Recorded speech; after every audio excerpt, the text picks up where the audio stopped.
¿Qué tal amigos? ¿Cómo estáis? Bienvenidos al canal. Hoy un vídeo un tanto distinto. Traigo un aparatito al cual le quiero hacer un homenaje.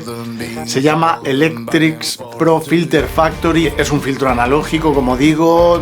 Tiene saturación, integración MIDI, estéreo, mono.